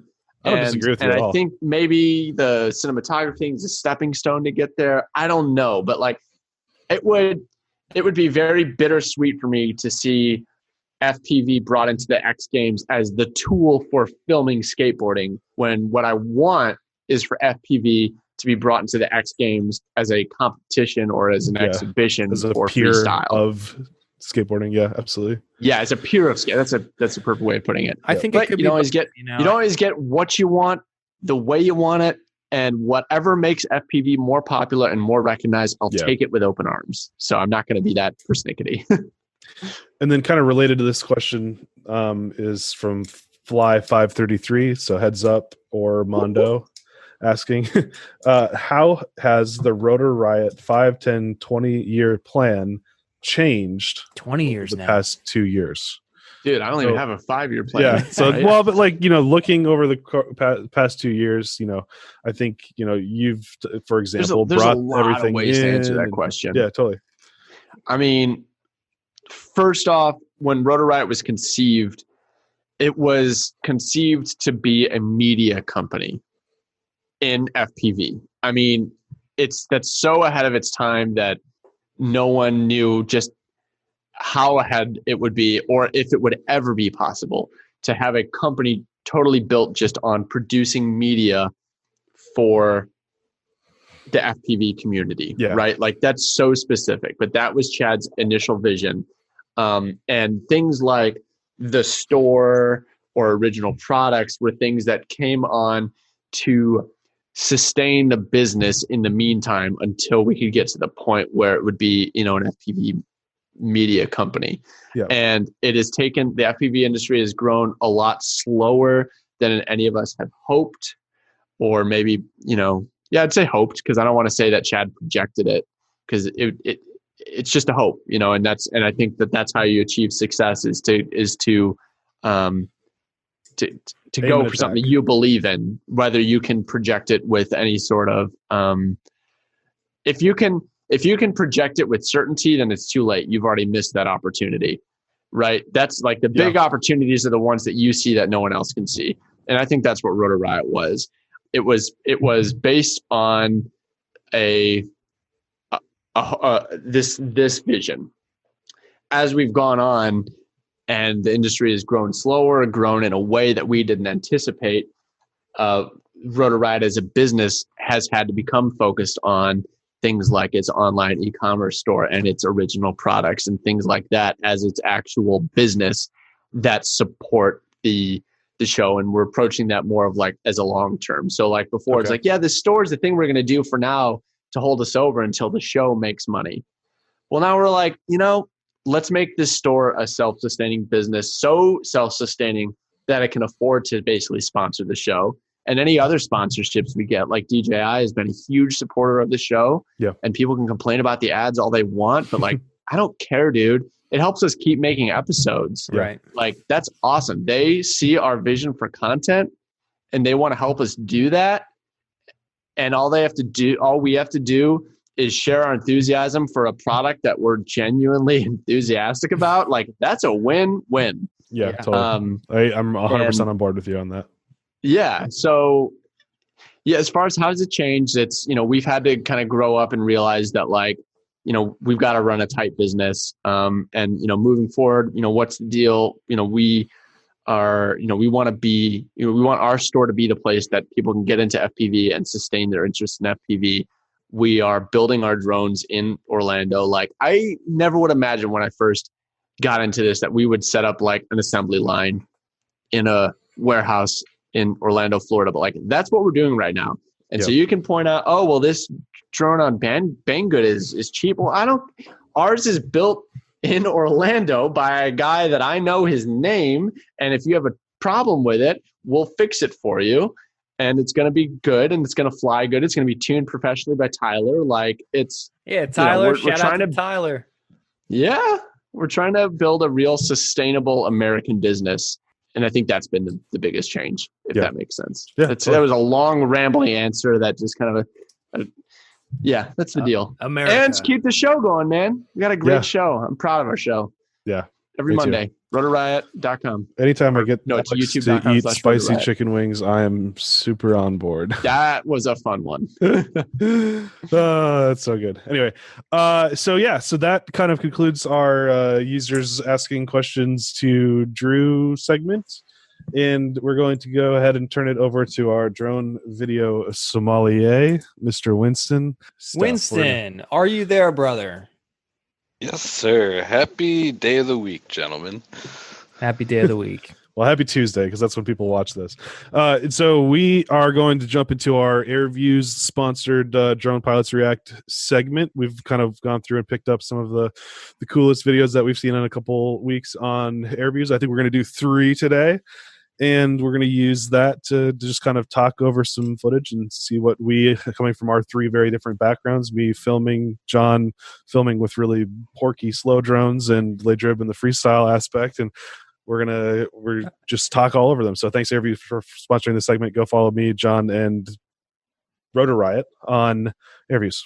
I just flew a drone through a fireball Nurk going like 70 miles an hour. What do you I can't hold on do? to that one clip for so long. Just let it go. Get the next thing. Come on. Says the train video guy.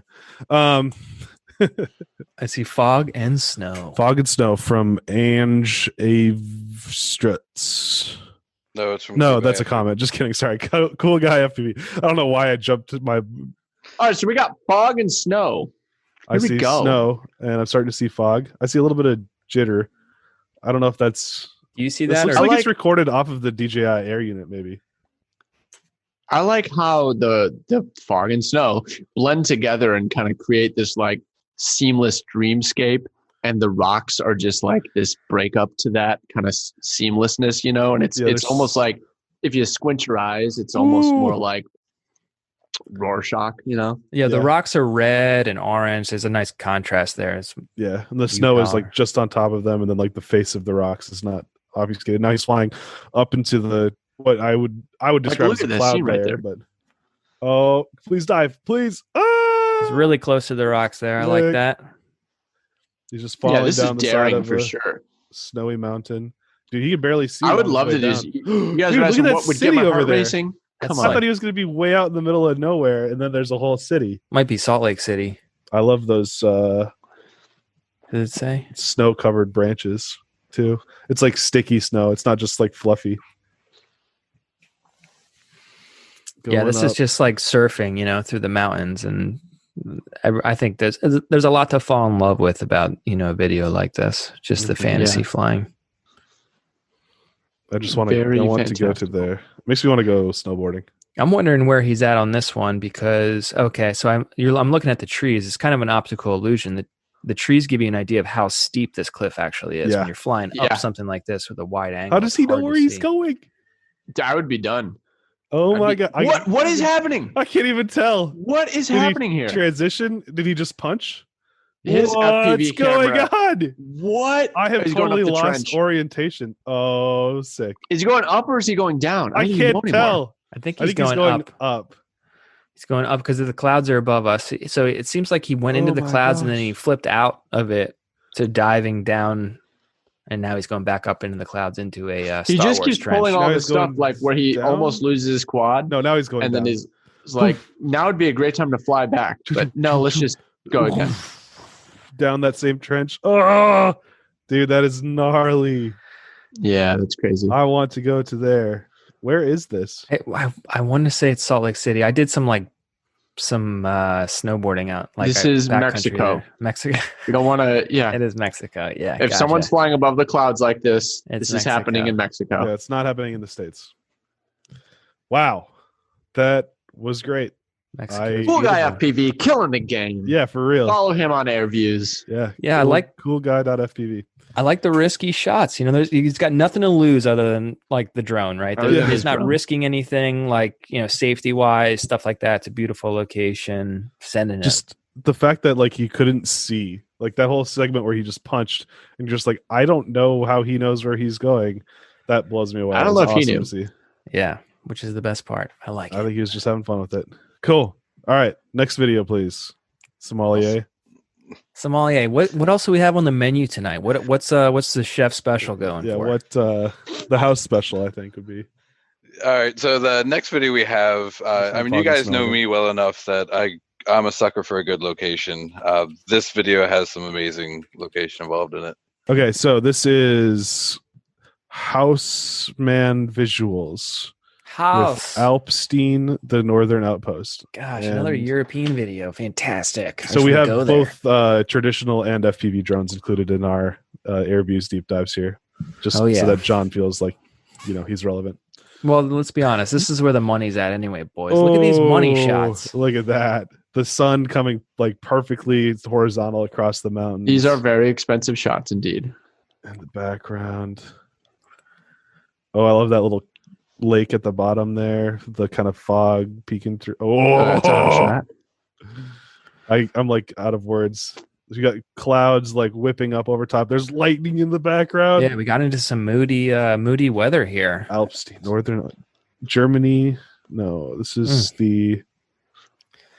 It's videos like this. I'm glad like drones exist because they can like properly kind of Oof. give you a taste of how Oh, beautiful I these want to places fly there actually so are. bad. Look Yeah. at that. I like the color. But I grade want to on this, dive too. it. Come Yeah, on, me too. dive it. Just Yeah, just send that Inspire 2 down the just side. Let's go. let's go. Yeah, it is a little. I You mean, can dive and it is a little Inspire, bit right? Just boring. point the camera down and hold altitude down. It'll be And like a Speed dive. ramp. Yeah, 20. speed ramp. I think it's like Ooh. 20. Yeah, 20 feet per second or something. I want to see. Like, It does I not like, dive. I by the like way. that he's found the right spots, like the right time of day to fly and like the cool spots. But I want to see more than these like 1 or 2 axis movements. Yeah, You know what I'm saying? Like it's kind Yeah, of just I mean, like my it's push thing, forward, pan up, dolly forward, pan up, dolly Yeah. forward. these could be all Right. single operator. Okay, so these could all be single operator kind of shots. I like Yeah. to. I would try to get closer proximity to some of these cliff edges, which is obviously a lot more risky, but you know, you feel the size difference, especially when you have something when you're closer to something in the foreground and the incredible background. These are great, like Long lens, B-roll. parallax. Oh, that red is coming out now too. That's Yeah. so nice. Yeah, I mean, it all looks great. I mean, from like a freestyle perspective, like the type of freestyle I like and that I try to do is to have 5, 10, 20 tricks all in one clip. Like I like Yeah. long lines where it's like bang, bang, bang, bang. And I think you can take that same approach for this type of flying. And this is just a lot of like each one of those clips that was just like a pan by a mountain. I could see that as a power loop. So like rather than just showing one power loop and cutting to the next trick, how could you like link that into Yeah. the next shot? yeah, I don't exactly. know. That's not Yeah, my totally. type of flying. I'm not a master. I don't know how to do that. You could But do it that's with some what- more complex like camera moves or flying closer to something. So it keeps Yep. your interest longer than a few seconds. And if you could transition out of it so you're not Yep. just panning around, you transition out of that pan into like a look down, Yep. make it multidimensional. exactly. All Absolutely. right. That was a great video. Thank you for sharing. And one more from Winston. Let's go. 2 things that really struck me about this one was not only the location, I'm a sucker for it, but also the subject of what we're doing. Something I've always wanted to do, and it was really cool to see not only something I would love to do, but also a cool way of capturing it. Oh boy. Here we go. What do we got? So Zip and Cola FPV Best of 2020 from Cola. Never heard of Cola. Spelled the right way. Here we go. Ooh, I see a Oh my paraglider gosh. coming in. Oh my gosh. Look at the composition there, just like right down in that honey hole there and that gap. And he's What just the- slinging Wait, it. what just happened? He's falling away from his parachute. He just Dude, slung what- off of that thing. Okay, he's got another parachute. Oh, hell yeah. Oh, there's the drone, there's the guy, and they're jumping. We're looking at an FPV Oh! drone and a base jumper, and he just An sent analog it off. drone with real steady. Woo. Wingsuit or falling not? down. Base jumper. Dive, parachute. That's a cool looking parachute. Canopy. I don't know what's the right word. What would a mini quad do to a parachute like that? If it I would came be in worried about it contact? collapsing it. Or cutting it. Yeah. Oh my gosh. I wouldn't be Dude. too worried about the cutting. I'd be worried about it like Yeah, collapsing the canopy. Dude, he's getting closer to that waterfall than I would just with my drone. Well, Or yeah, just he wait. is closer Just to the wait. drone. Oh gosh. You. Oh, What a that's fun cool. place to. What a fun like tandem. Oh I wonder my what their gosh. coordination was like beforehand. I would hope it was Rigorous. some type of whiteboard session or something. Hey, there's the drone operator on the top of the mountain. Nice. And then the guy is whipping past him. Oh, cool. okay. I like that we got like a freestyle clip in there. Diving canopy. That's so crazy. I'm hearing I'm Drew pretty- a lot talking about like the freestyle clips versus like filming a subject, like even still, right? Oh, that like, was cool. like you were saying before Yeah, when like we were this talking about the whole X video Games. is one of the coolest things I've ever seen, and I'm just not interested in it because it's not freestyle. Right. Yeah. Like this is cinematography. It's not about what the drone What's can do. the It's cool about what the thing? drone It's can about film. the base jumper, and I want to see more about what the drone can do, and what the my pilot can do. gosh. That's cool. That's Oh! I mean, good the to hear. pilot's an Look at the amazing sheep. pilot, but there was just a herd of like 300 sheep and the Oh! right He went through the there. canopy. Hell yeah. He was on the ground already, but still. Oh, that looks cool. That was a good shot. I wonder if he punched that in a little bit at It all. looks like it. Possibly there. That's so cool. It looks like he's green screened in. Yeah, he might have done some Whoosh. tracking, some like camera yeah, tracking in maybe. post, just kind of. He catches both drones. Dang, that's bad. Is that Vladimir Putin? That's cool. Dang.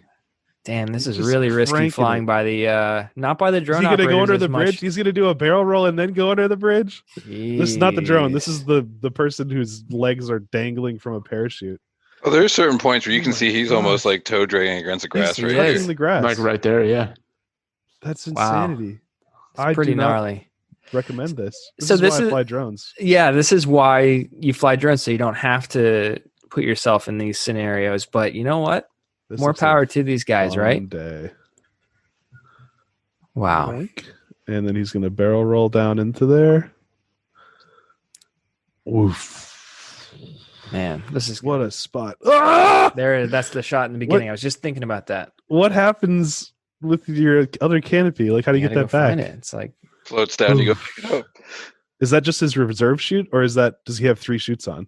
I don't imagine he has 3. He's got to have 3, right? no, you don't have 3. You don't have time. You're base jumping. It's like you don't have time to. So if the reserve shoot doesn't deploy, he's just boned. He's going in, as they say. Oops. Beautiful shot. Boom. Going Yeah, over that some type of water. canopy isn't necessarily pulled out of a pack. That's something that it's like a Can PVG. deploy. Yeah, well, it's like a paragliding one that's meant for speed. Man, Dang. these guys are shredding down the mountain. This looks like a ski mountain. I saw some trails there. Yeah, I saw some mountain Definitely biking in as well. Europe. This looks like Zermatt or something like Yeah, that. I think this is that one spot that all of the squirrel suit guys go.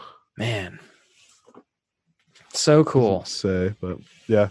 Anyway, well, Cola FPV, awesome, but you didn't put it on AirVuz, so we didn't get the highest quality viewing of it. So be sure to do that next time.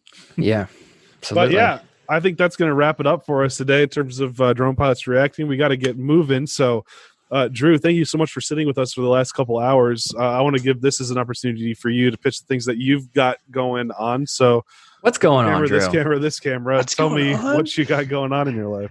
I just talked about it for 3 hours. What's going on? What? Yeah, what else? All we talked about was me this whole Yeah, time. give us Instagrams. Yeah, give us a little Rotor Riot scoop. stores. You can, show I mean, some you can DJI. find my personal stuff on @DrewCamden on Instagram, or better yet, my YouTube channel, Ladrib, youtube.com/Ladrib. And as far as what I'm doing with Rotor Riot, the Rotor Riot channels, youtube.com/Rotor Riot. If you're looking to get into FPV drones and want to support our channel and, shop the stuff that we, carry and support, it's just rotorriot.com. And if you've been into this for a while or you're super enthusiastic about it, I hope to see you at our Rampage event this coming May. It's in Barnwell, North Carolina. It's going to be awesome. Just a true festival of the FPV lifestyle. Let's do it. So hope to see you guys all there. I'm bringing the van. Let's go. And the candy. The candy van. Well, Candyman. so thank you everybody for hanging out for this conversation with Drew Camden, aka Ladrib, aka the president, aka whatever else you want him to be. As always, all of those links to his stuff is going to be in the description below. And thank you for flying the good flight. Stay flying.